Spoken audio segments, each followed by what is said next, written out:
Right now, as we speak, SoFi Technologies Inc., ticker symbol SOFI, is trading live at exactly $27.42. We are seeing a slight intraday push, up roughly 2.5 cents or nearly 0.1% in this session. It is hovering in a tight consolidation range, bouncing between 26.82 and 27.47, trying to decide if it wants to break out past that psychological resistance or fade back into the volume shelf. But if you are just looking at that green number and thinking this is a quiet day for a standard bank stock, you are missing the tectonic shift happening right underneath the order book. The expectation on the street, what the headlines and the casual retail traders will tell you, is that SoFi has had its run. They will say that after the massive 75% rally over the last year, the valuation is stretched, the price-to-earnings multiple of nearly 50 is too rich, and that this is just another neobank susceptible to the next credit cycle downturn. That is the expectation, a high-beta fintech stock that has flown too close to the sun. But the reality? The reality is substantially different and far more aggressive. What we are actually witnessing in this price action isn't exhaustion, it is accumulation. We are seeing a fundamental repricing of SoFi, not as a bank, but as a technology infrastructure company that just happens to have a banking license attached to it. The market is waking up to the fact that while everyone was arguing about student loan forgiveness, SoFi was quietly building the AWS of fintech through Galileo and Technisys, and that bet is finally paying off in the Q3 2025 numbers we just saw. This isn't a story about interest rates anymore, it is a story about diversified compound growth that the legacy players like Fidelity or Schwab Intelligent Portfolios simply cannot replicate with their legacy tech stacks. Let's look at the tape. The stock opened today at $25.83, and immediately we saw a flush of liquidity. That dip to $26.82 wasn't retail panic, that was institutional reallocation. We know that major players like Vanguard and BlackRock have been increasing their positions significantly in late 2024 and throughout 2025. When you see a stock gap down slightly and then immediately get bought up to reclaim the $27 handle, that tells you there is a buy wall sitting underneath. The volume today is already ticking past 60 million shares, which is healthy but not manic. It suggests that the weak hands who bought for a quick flip are out and the strong hands are building long-term positions. The price action is respecting the technicals beautifully, finding support right where the 50-day moving average would theoretically sit if you look at the charts. Now, why is this happening? You have to look at the earnings print we just got for Q3 2025. The expectation was 9 cents a share. SoFi delivered 11 cents. That is a 22% beat. But the headline number is the least interesting part. The real story is the revenue composition. For the first time, we are seeing the financial services segment, that is the checking, savings, SoFi Invest, and credit cards, contributing massively to the bottom line. This segment used to be a cash incinerator. It was the loss leader to get people in the door. Now, it is a profit engine. Net revenue hit a record $962 million.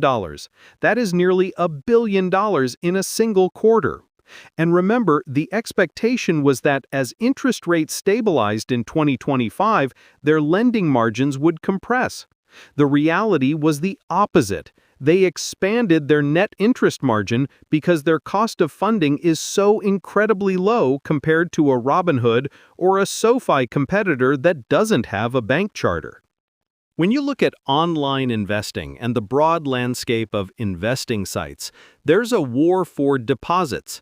Interactive Brokers is fighting for cash. Fidelity Investments is fighting for cash. But SoFi has created a mousetrap that is simply better. They are offering high-yield savings that attract the deposits and then, and this is the genius part, they're using those deposits to fund their loans. They don't have to go to the capital markets and borrow money at 5 or 6% to lend it out. They're using their members' money, paying them a generous 4-ish% and lending it out at 12, 15, or 20%. The spread is massive. This is the bank charter advantage that the bears consistently underestimated. They thought the charter was just a vanity plate. In reality, it was the moat. Let's take a step back and talk about the Technisys and Galileo aspect, because this is where the Tesla stock comparison actually makes sense. People buy Tesla stock not just for the cars, but for the FSD and the energy business. People should be looking at SoFi for the technology platform. Galileo is the engine that powers Robinhood stock trading accounts, Chime, and dozens of other fintechs. Every time a user on a different platform swipes a card or creates an account, SoFi gets paid a fraction of a cent. It is a toll road on the entire digitization of finance. And recently, with the integration of Technisys, they can now offer a full core banking solution to legacy banks. Think about a regional bank that is running on code written in the 1980s. They can't offer self-investing tools or slick mobile apps. They are bleeding customers to SoFi and Robinhood. Their only choice is to upgrade. Who do they call? They call SoFi to license the tech. This creates a B2B revenue stream that is recurring, high margin, and completely independent of whether the economy is in a recession or a boom. The market is just now starting to price this in, which is why we're seeing this resilience at the $27 level. But I want to challenge you to think about the risk here, because I promised we would look at the tension between expectation and reality. The expectation is that SoFi is now a safe play because it is profitable. The reality is that they are still aggressively growing their unsecured personal loan book.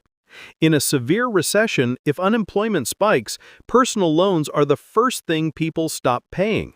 They will pay their mortgage, they will pay their car note, but they might default on that $20,000 consolidation loan. SoFi argues that their borrowers have high FICO scores and high incomes, the so-called Henrys, high earners not rich yet. And so far, the data supports them. Their default rates have actually trended down in Q3 2025, while the broader industry saw them tick up.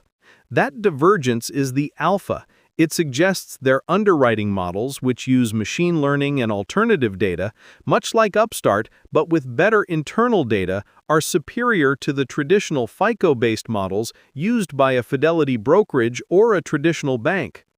Speaking of Fidelity, we need to talk about the competitive landscape. If you are looking for investment help, you have the old guard like Fidelity Wealth Management and Fidelity IRAs. They're massive, trusted, and have trillions in assets. Then you have the disruptors like Robinhood App and Robinhood Crypto, which captured the Gen Z trader. SoFi sits perfectly in the middle.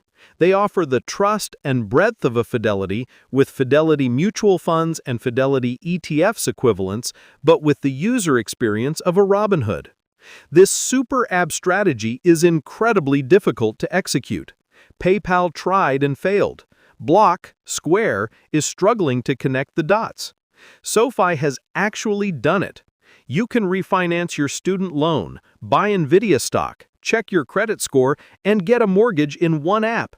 And because they own the vertical stack, they can cross-sell like crazy. The data shows that a member who joins for a loan and then opens a SoFi Invest account becomes exponentially more valuable and less likely to leave. This brings down their customer acquisition cost, CAC, drastically. While interactive brokers might spend hundreds to acquire a heavy trader, SoFi acquires a member for a loan, makes money on the loan, and then gets the investment account for free. I want to pause here for a second and get a pulse check from you guys. Comment below how many shares of SoFi you currently hold, and more importantly, what is your average cost basis? Are you one of the OGs who held through the SPAC days, Or did you load up in the single digits back in 2023? I'm genuinely curious to see where the sentiment is at. Now, let's look at the investment side of the business specifically. SoFi Invest has been rolling out features that rival the big boys. They added options trading, they have SoFi Robo-Advisor, which competes directly with Schwab Intelligent Portfolios, and SoFi Active Investing for the pickers. They recently launched a proprietary all-in-one ETF that automatically rebalances, similar to Fidelity ETFs, but with lower fees for members. This is critical because it creates sticky assets. It's easy to move cash. It's hard to move a portfolio. By getting members to use SoFi Investing, they are locking them into the ecosystem for decades. And let's not forget the fractional shares aspect. Robinhood fractional shares popularized this, but SoFi made it a core part of their Get Your Money Right branding. It appeals to that younger demographic that might not have enough to buy a full share of Tesla stock or Apple stock, but wants